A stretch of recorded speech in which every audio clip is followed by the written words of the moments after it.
(9월) 소비자 물가가 2.1% 상승했습니다. 국민들께서 피부로 체감하는 생활 물가 지수는 2.5% 상승했습니다.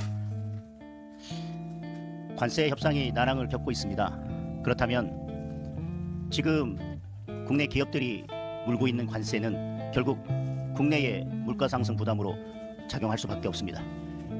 일부는 수입국의 물가 상승으로 전가된다 하더라도 전체를 다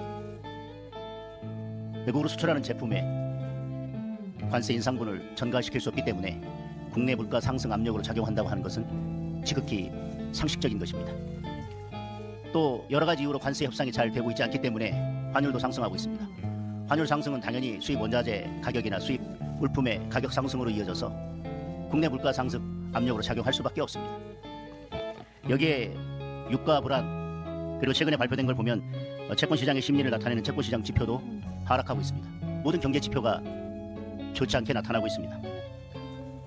이런 관세 협상 불안 때문에 물가 상승이 이루어지고 있는 측면도 있지만 또 하나는 현금 살포 확장 재정 때문에 물가가 상승합니다.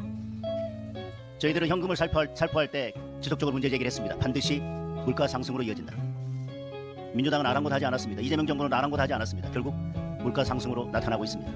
물가 상승 없이 현금을 살포할 수 있다면 어떤 정부, 세계 어느 나라, 어느 정부가 현금을 살포하지 않겠습니까? 그리고 지금 민주당이 펴고 있는 에너지 정책, 탈원전 시즌2 결국 전기료 상승으로 돌아올 것입니다. 전기료 상승은 결국 생활 물가 지수 상승으로 곧바로 연결될 수밖에 없을 것입니다. 결국 민주당이 관세 협상에 대해서 나몰라라 하고 이제는 태세를 전환해서 반미 감정만 선동하는 쪽으로 전략을 펴고 있다면 경제 불안, 물가 상승은 계속 이어질 것입니다. 이렇게 물가 상승이 이어지면 자산 가치는 상승하고 화폐 가치는 하락하게 됩니다. 결국 빈익빈 부익부 현상은 더 심화되게 될 것입니다. 이에 대해서 어제 이재명 대통령은 조선시대에는 매점매석하면 사형까지 시켰다라는 말씀을 하셨는데 뜬금없이 호텔 경제학에 이어서 사형 경제학을 들고 나왔습니다. 그런데 2024년 3월 8일 총선 전에 야당 대표 시절에 이렇게 말씀하셨어요. 국민이 사과 하나를 편하게 못 먹고 있다. 그러면서 총선 기간 내내 대파 들고 다니면서 총선 치르지 않았습니까? 그때는 모든 것이 정부 탓이었는데 이재명 정부로 바뀌니까 이제 물가 상승까지 기업 탓이고 매점 매석하는 사람들 탓으로 돌리고 있고 전 정부 탓으로 돌리고 있습니다. 매점 매석이 이루어지고 있는지도 잘 모르겠지만 매점 매석은 공급의 탄력성이 없기 때문에 매점 매석이 일어날 수밖에 없는 겁니다. 명절을 앞두고 명절 장바구니에 담길 품목에 대해서는 당연히 정부가 공급 탄력성을 어떻게 확보할 것인지 미리 대책을 세웠어야만 하는 것입니다. 지극히 당연한 기본 중의 기본입니다. 그에 대한 공급 탄력성을 어떻게 할지, 공급의 탄력성이 확보된다면 매점 매석하는 사람은 결국 손해를 볼 수밖에 없기 때문에 매점 매석은 일어날 수가 없습니다. 누가 보더라도 공급이 원활하지 않을 것 같은 품목에 매점 매석이 일어날 수밖에 없는 겁니다. 그래놓고 마치 모든 것을 전 정부와 기업 탓에 돌리면서 지금 그렇잖아도 기업들은 중대재해처벌법 엄격 적용, 상법, 노란봉투법 질식하기 직전입니다. 그런데 정부가 제대로 대책을 세우지 않고 물가 상승마저도 이제 모두 기업 탓으로 돌리고 있습니다. 남 탓, 전 정부 탓. 그러면 결국 국민과 민생이 고통받게 됩니다. 아무 대책 없이 남 탓만 하다 보면 결국 경제도 죽이고 인생도 죽이는 사형 경제학이 곧 실현되게 될 것입니다. 이재명 정부를 바라보는 국민들의 시각은 삼불입니다. 첫 번째, 불안합니다. 관세 협상 어떻게 될지 불안합니다. 성공했다더니 다 거짓말로 밝혀졌고 이제는 해결의 의지 전혀 없이 반미 감정만 선동하고 있습니다. 예상한 대로 지금 이미 환율은 올라가고 있고 기업들은 질식하기 직전이고 안보는 어떻습니까? 북한의 핵 보유 인정하면서 두 국가 간에 통조하고 통일부 장관이라는 사람은 북한이 미국 본토를 타격할 수 있는 3대국 중에 하나다. 이런 발언을 하면서 갑자기 전작권 환수까지 들고 나왔는데 지금 대한민국이 어디로 가고 있습니까? 북한이 원하는 대로 미군 철수까지 갈 것입니까?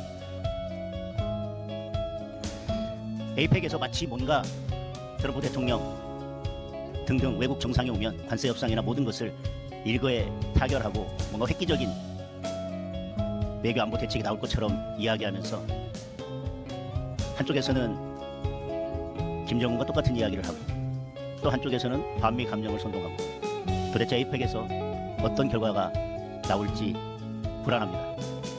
두 번째는 불법입니다. 대법원장 사퇴시키겠다. 가짜 독지록까지 만들어서 조작하고 선동하다가 이제는 안 되니까 대법원장 없는 청문회 하려고 했고 그것도 안 되니까 이제 국정감사 기간을 늘리겠다고 합니다. 대법원에 대한 국정감사를. 검찰 폐지하는 정부조직법 위반이 통과됐고요. 이재명 살리기 위해서 배임죄 없애겠답니다. 그것도 불안해서 상고, 항소 제한하겠답니다. 그것도 불안해서 이제 재판소원까지 들고 나왔고 내란특별재판부 그리고 법사위는 이제 막사위가 됐습니다.